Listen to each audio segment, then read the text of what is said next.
Medyo nakaka-move yung ano ngayon, yung turo ng Panginoon ngayong araw. It's about yung pinagdaanan niya para mailigtas tayo. Ito yung pinagdaanan ng Panginoon. So ngayon naman po, dun tayo sa part naman po ng sinabi ng Panginoon sa reunion. Yung reunion na matatagpuan sa Luke chapter 23, verses 44 to 46.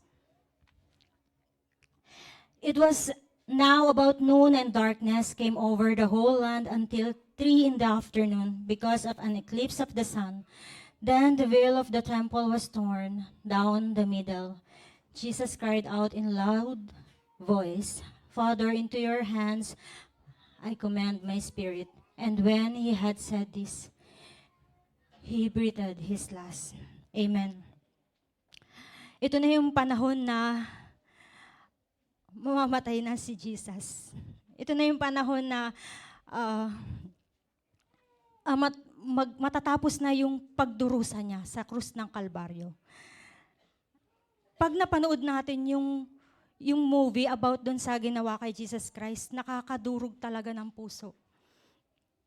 And ngayon, salamat sa Diyos for God's glory, for this opportunity na makapag-share, na maghayag ng salita ng Panginoon sa kanyang 7 last words. Himay-himayin po natin. Nakakatuwa kasi itong verse na to na medyo na-translate na po siya. Medyo na pagaan na po yung meaning. Kasi sa ibang translation, sabi sa 44, "It was now about the 6th hour, and the darkness come over the whole land until the 9th hour." In Jewish time, yung sinasabi na 6th hour, in Roman time, Jewish time, yung sinasabi na 6th hour, it means 12 p.m. So nakalagay po dyan 12 p.m. 차분해. And in Mark chapter 15, verse 25, Jesus was crucified, and that is in the 3rd hour. Jesus was crucified in 3rd hour, and it was 9 a.m. So from 9 a.m., naka-crucify na ang ating Panginoon sa krus. And then dumating sa 12 p.m., darkness begins until the 9th hour, which is in Jewish hour, it's 3 p.m. Can you imagine? From 9 a.m. to 3 p.m., nakahang doon ang Panginoon. Tinitiis yung mga pako, tinitiis yung sakit ng mga dugo na dumadana sa Kanya. And sabi doon, di ba po, darkness came over the whole land until the 9th hour. What is the meaning of darkness? Di ba parang pag ikaw malungkot ka, ang feeling mo ang dilim-dilim. Parang pag hindi nakaayon sa'yo yung sitwasyon, may mga pinagdadaanan ka, it feels dark. Para kang para kang binagsakan ng langit at lupa. Yung makikita pa lang na aura sa'yo, parang darkness na, walang light. So yun yung nangyari no, nung 12 noon, darkness na siya hanggang 3 p.m., darkness na lang siya. And anong feeling noon? Parang ang lungkot kasi nakikita natin si Jesus Christ nakahang doon, di ba? And yung kalangitan ay ganun din yung nararamdaman. Sabi doon, yung darkness, parang absence of light, state of being for the unsaved. Parang pag dumadaan tayo sa kalsadang madilim. Pag madilim doon, di ba parang, hindi ako ligtas dito, baka may masasamang tao dito. It feels so unsafe. So it's for the unsaved people na nararamdaman yung darkness na iyon. And the biblical meaning of darkness includes ignorance, evil, death.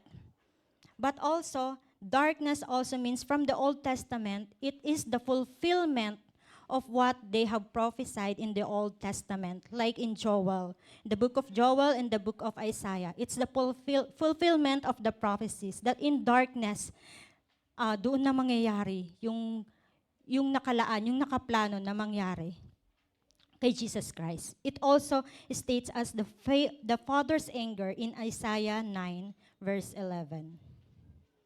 And doon naman po tayo sa chapter 45. Ang sabi doon, "Then the sun was darkened and the veil of the temple was torn in two." Ano ba yung sinasabi doon na veil? The Jerusalem temple curtain hung between sinful humanity and the presence of God. only a special priest could pass through that opening into the presence of God. So ito yung veil na parang humaharang na only the priesthood, yung mga karapat dapat lamang na pumasok doon sa lugar na yon ang makaka-connect sa ating Panginoon. Tayo na makakasalanan, hindi tayo basta-basta pwede pumasok doon. Wala tayong direct connection sa Panginoon. Pero nung nangyari ito, yung time na yon na the veil of the temple was torn into, we had this grace, that we had this great direct connection sa Panginoon na hindi na natin kailangan gawin yung mag-o-offer pa tayo like in the Old Testament, mag-o-offer tayo ng ganito, kailangan pa nating magpakalinis, kailangan pa nating kumonekta sa priesthood para lang tayo makakonekta sa Panginoon. Tinanggal na yun ng Diyos. Na-torn na siya sa two. And now we can direct to the Lord Jesus Christ, sa ating Panginoon, sa mga panalangin natin.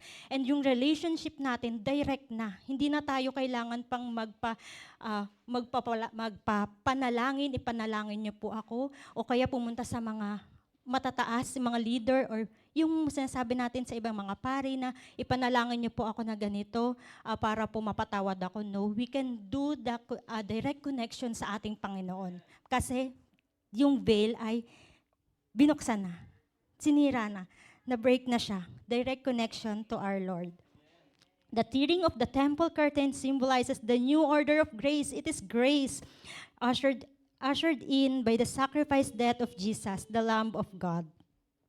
With the death of Jesus, the way was opened into the presence of God for every person, and priesthood became universal with Jesus as the high priest. Hindi na natin kailangan ng taong high priest. Si Jesus Christ na agad yung ating high priest. Direct na tayo sa ating Panginoon. The tearing of the curtain in the temple indicates that there is no need for human mediators. Tulad ng sinabi ko kanina, hindi na natin kailangan ng mediator. Direkta na tayo sa ating Panginoon. At yun yung kagandahan ng ginawa sa Panginoon, although kanina sobrang nakakamove kasi pinako ang Panginoon, nilagyan ng krus ng tinik, hinang doon from 9 a.m. to 3 p.m. Kasi pwede naman nating sabihin na, Diyos ka naman po, pwede mo namang iligtas yung sarili mo. Pwede mo namang patawarin mo na lang po kami. Pero bakit kailangan mo pang pahirapan yung sarili mo? But this is prophesied. This is part of the plan. This is part of the process. Ito ay part ng pagsunod ng ating Panginoon para tayo ay maligtas sa kasalanan, sa tiyak na kamatayan. In a sense, the veil was symbolic of Christ Himself as the only way to the Father. This is indicated by the fact that the high priest had to enter the Holy of Holies through the veil. Now Christ is our superior high priest. Amen. And as believers in His finished work, we partake of His better priesthood. We can now enter the Holy of Holies through Him in Hebrews. We have confidence to enter the most holy place by the blood of Jesus, by a new and living way opened for us through the curtain. That is His body. Here, we see the image of Jesus, flesh being torn for us just as He was tearing the veil for us. Kung paano na-tore yung katawan ng Panginoon para tayo maligtas, dun din tinore yung veil para tayo magkaroon ng direct na connection sa ating Panginoon. Hallelujah. And in verse 46, sabi doon, Jesus cried out in a loud voice, Father, into your hands I commend my spirit. And when He had said, He breathed His last. Pinilit pa ng Panginoon na sabihin yun sa malakas na boses kahit hirap na siya. Imagine the Lord hanging on the cross and shouting with a loud voice, Father, into your hands I commend my spirit. And then, dun na yung huling hininga ng ating Panginoon. What if tayo, this is our last breath, what is the last word you will say? Is it thank you, Lord? Other people say, ito na ang last, wala na. But this part of Jesus Christ, He said, I commend my spirit. Dito makikita natin kung ano po yung binahagi ng Panginoon.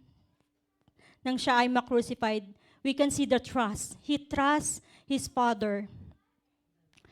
Sa atin po, natatagpuan ba ang trust tuwing tayo po ay nakakaranas ng mga pagsubok? Napakatindi ng pinagdaanan ng ating Panginoon. Kamatayan, mamamatay ako. Pero tayo may problema lang, ang hirap magtiwala. Patawarin niyo po kami, Panginoon. But here, tinuruan tayo ng Panginoon, ni-remind tayo to trust that the Lord God is in control. He also taught us about obedience. Obedience ng Panginoon na gawin yun. Kahit na alam niyang Diyos siya, kahit na alam niyang kaya niyang takbuhan yung cross na yon, patawarin na lang ng mga taong yan, wag na akong i-crucify. But there, we can see the obedience of God. We can see the obedience of Lord Jesus Christ. And also, we can see here His humility. Ang pagiging mapagkumbaba ng ating Panginoon. Nagpakumbaba siya. Isang Diyos na nasa langit, bumaba sa lupa para lang i-torture at para lang iligtas yung mga taong makasalanan na pinagbabato siya. Na hindi inisip na yung taong binato nila, yun ang magliligtas sa kanila mula sa kasalanan. Purihin ang ating Panginoon sa kanyang ginawa. And in Philippians, I'll share this. In Philippians chapter 2, verse 5 to 8, sabi doon, I can see her, the humility of Jesus Christ.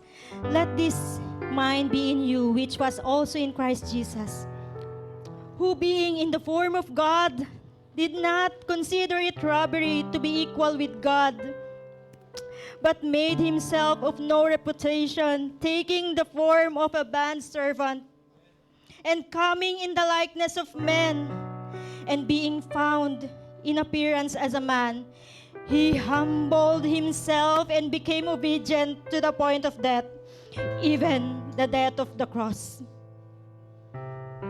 Purihin ang ating Panginoon sa kanyang ginawa sa krus ng Kalbaryo. Patuloy na maranasan natin ang pagmamahal ng Panginoon at ma-realize natin na ang buhay nating ito ay hindi basta-basta. Dahil hindi basta-basta yung ginawa ng Diyos sa krus ng Kalbaryo. Amen. Maraming salamat po, Panginoon. Maraming salamat, Lord, na tiniis mo lahat ng sakit. Pinili mo ang krus. Pinili mo ang krus ng Kalbaryo, Panginoon. Pinili mo na mapako, na malagyan ng koronang tinik para sa aming mga tao lamang. Maraming salamat, Lord, sa kaligtasang ito. Lord, I pray that you'll find us faithful, Panginoon, sa buhay na ito. Maraming salamat po.